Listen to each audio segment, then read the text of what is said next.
The WSOP makes a huge rule change. Kevin Martin might have just created the best poker show ever. Maurice Hawkins owes more money, and Charlie Carroll is banned by Trump. All of this and a little more on tonight on...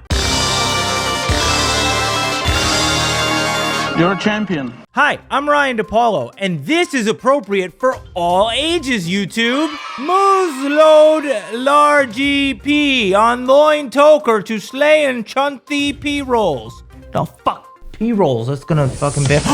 Breaking news, oh my god. As the 2026 WSOP is days away, I'm being told, what? They've made another rule change? Oh, this is very exciting. I love rules. Please no Euros, please no Euros, please no Euros. The World Series of Poker has banned patches, logos, and anything promoting something. It looks like it's changes to Rule 52 regarding promotion. That's the rule that if you're at a final table or a feature table, WSOP would have to approve all patches you wear. For example, they told me in Prague at the feature table, I couldn't wear any coin stuff I'm supposed to be wearing. Oh, this says you have to apply to wear a patch at all during tournament play anywhere in the room? What? What do you care what I do at an outer table? Well, anyway, I should be cool because I'm cool with WSOP and You've got mail.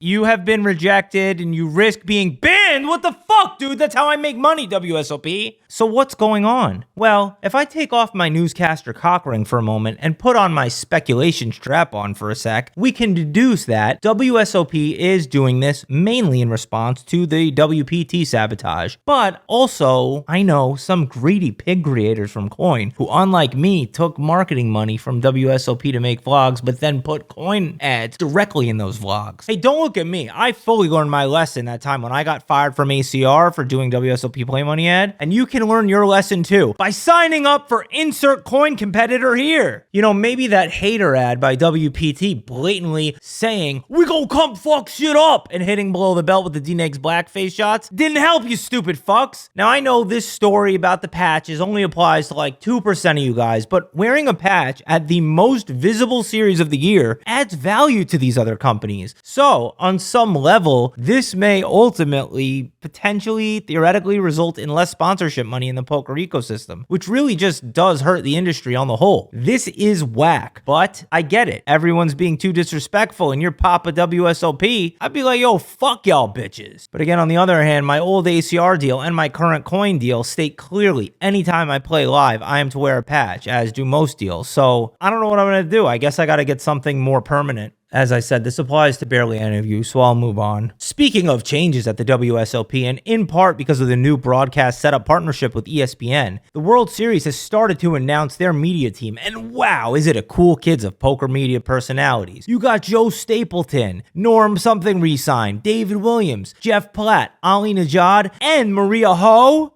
Holy shit, that's a good cast. But wait a second, white, black enough, Muslim, Asian woman. Hey, what the fuck, WSOP? We're the physically disabled. I think to make this cake perfectly delicious, you need to add a cripple ingredient or two. I think if you add KL Cleaton or Lefty in there, that would be perfect. And then to finish it off, Nick Palma, so the mentally disabled are represented in perfection.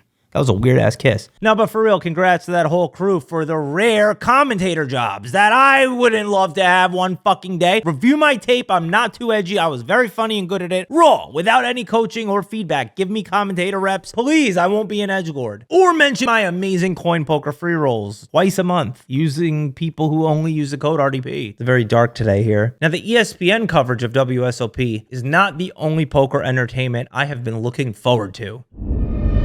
Welcome to Poker Wars. 6 players will compete for $50,000. Kevin Martin, acquaintance to the show, has produced and funded a new poker reality show. I watched a bunch on the first and second stream, which will be edited into episodes, and oh shit, Kevin, this is sick. Alliances will be made. Trust will be broken. And at the end, only one will survive and be crowned champion. A live stream competition like you've never seen before. For real, good job. Big ups to people, anyone creating new shit. I wanted it to be good, but it is. Or should I say, this is a good show, Kev. It's about time somebody made another game of gold.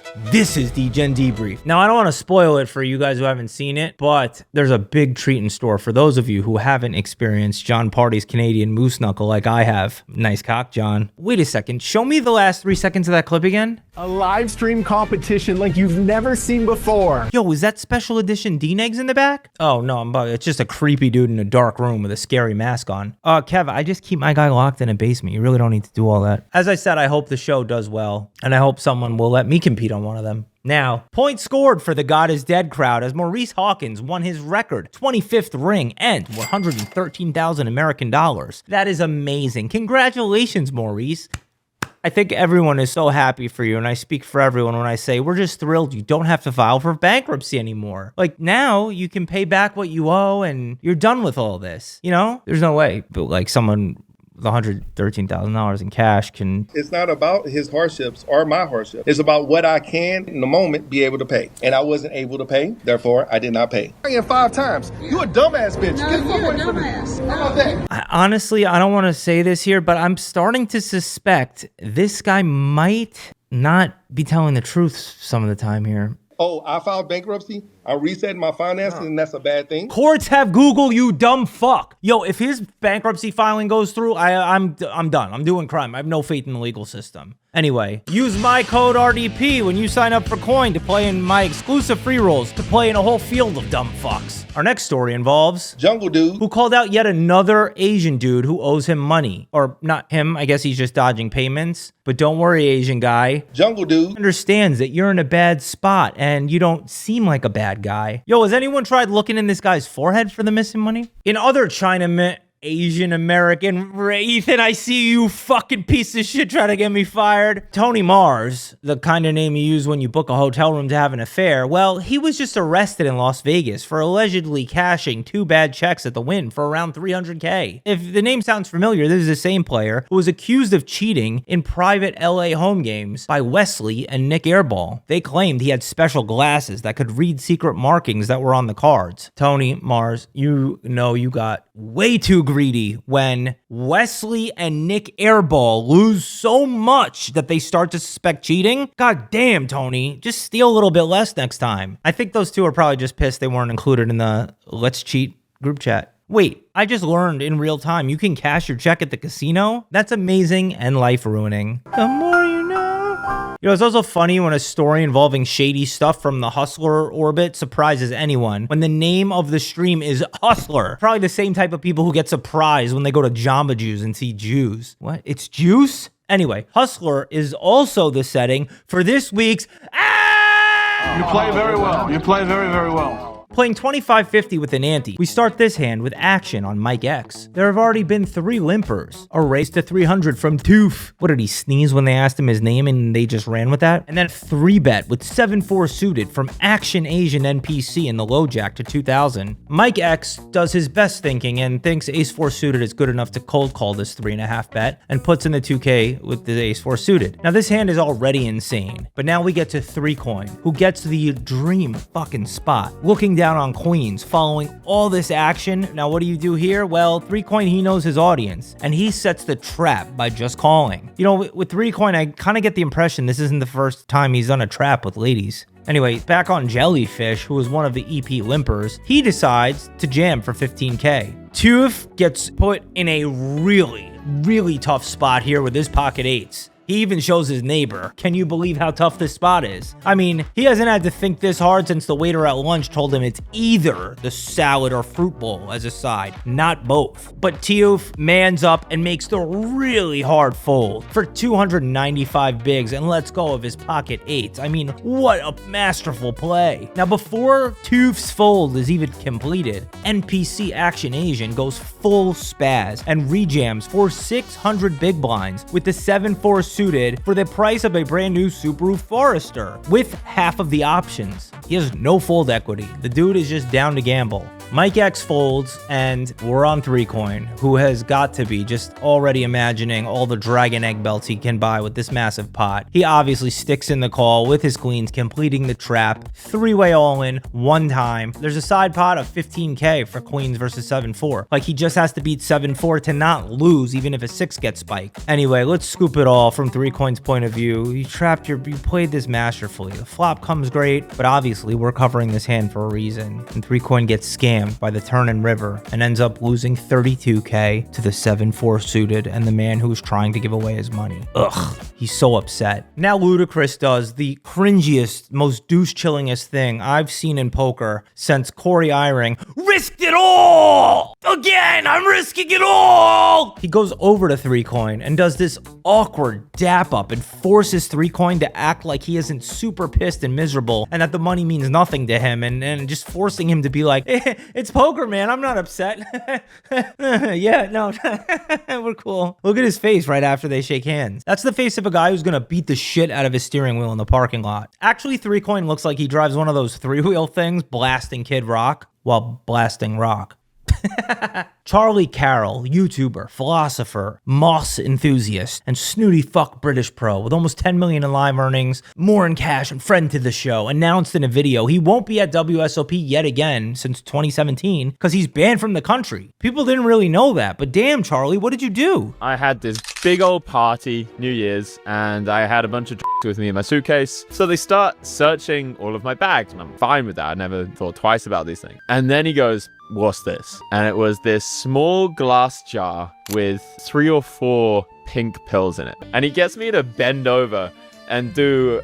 Okay. I've heard enough. Charlie got caught with Molly, by the way. I know my audience. I know what facts you guys care about. But I just can't believe that this guy did drugs? My gosh. Charlie, next time you come to the US with drugs, you gotta bluff in that spot a little better, dude. You can't have that hair with your nipples out coming in with a little glass jar of mystery pills. Put the pills in a Flintstone vitamin bottle or in your baby's diaper like the rest of us, dude. Charlie actually made a video about me this week, and he was very nice and complimented the show. We check again. He's giving me like bad American reg vibes. I appreciate the kind words, Charlie, but really, this title and thumbnail? Yo, when I first saw this video for half a second, I thought I was cooked. I assumed Charlie got hold of this show's group chat or hacked my car's OnStar microphone. But thank God it was just clickbait. Good on you, Charlie. I don't know what the fuck's segue that is. Phil Ivey was let out of his holding chamber to shoot another video for WPT, who I fucking am pissed at for ruining the patch thing. Let's check it out. Which golf pro would you most want to take money off of on the course? Holy shit. Yo, Phil, you can blink, right? WPT, can this guy blink? You know how most people, when they're thinking, they like close their eyes a little bit, like think about what it's like when you're thinking like this, you know? Phil is the only person I've ever seen in my life do the opposite and open them more to process information. What's my favorite soda? Coca-Cola. My favorite Spice Girl, I'd have to say Pepper. One golf pro that I would like to take money off of? Hold on, he's buffering.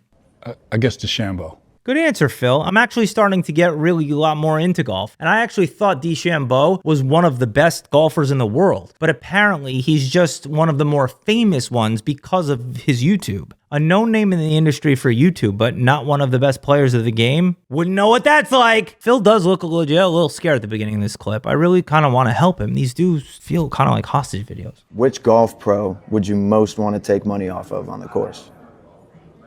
I guess DeChambeau.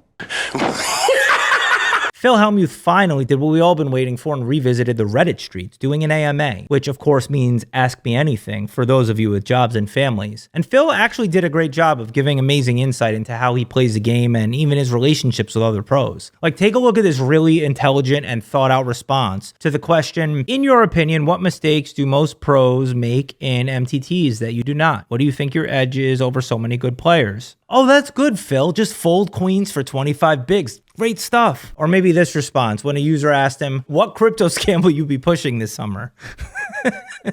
Oh my God, wait, he gave an answer? I'm currently working with Goliath Ventures. What the fuck? Nah, I'm just kidding. That one's fake. This is a real response. Phil painstakingly answered all of these questions with the username Octopi Poker because my mans doesn't do anything for free. It was a part of some giveaway or he's now part owner or some shit. It's actually kind of hard to keep track of who Hellmuth works with. The guy's been covered in sponsor stickers for more than 2 decades at this point. He's essentially a human NASCAR. NASCAR car? They both sound dumb, but so is driving around in a circle for a whole day. So, wait, what? What a coincidence. He was actually involved in real racing too last week? This guy does everything. Folks, in my sport, we say shuffle up and deal. Wait, did he just say in my sport and imply that both poker and driving are sports? It's like when you meet up with your drug dealer that you've been blowing up nonstop at 3 a.m. And when he asks, yo, how you doing, man? You say, great, man. Everything is good. You seem good too.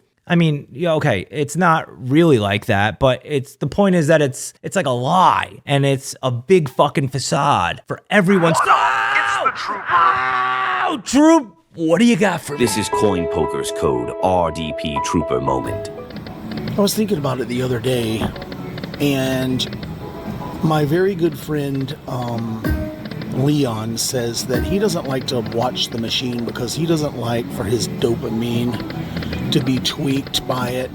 Leon? Trooper, did you just want to tell everyone that you have a black friend? No, seriously though, Leon does not sound healthy. Like, as if playing the slot without watching doesn't boost your dopamine. But also, if you're not playing slots for the high, there is literally no reason to play. Or is he one of your AP friends playing for money? That makes sense, like doing heroin to lose weight, but, eating it, because I don't want to get too high. I just need enough to lose those extra few pounds in children. But then I started thinking about it the other day, and I was like, wait a minute.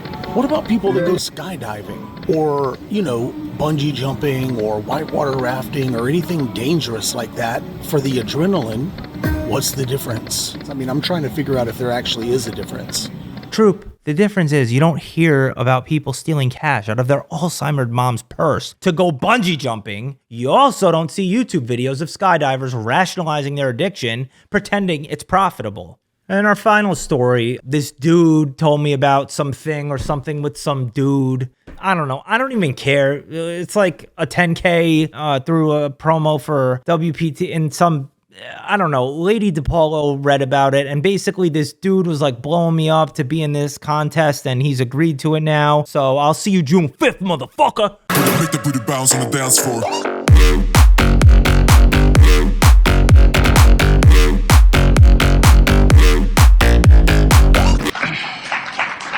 Now, he doesn't deserve any applause. He called with King Jack.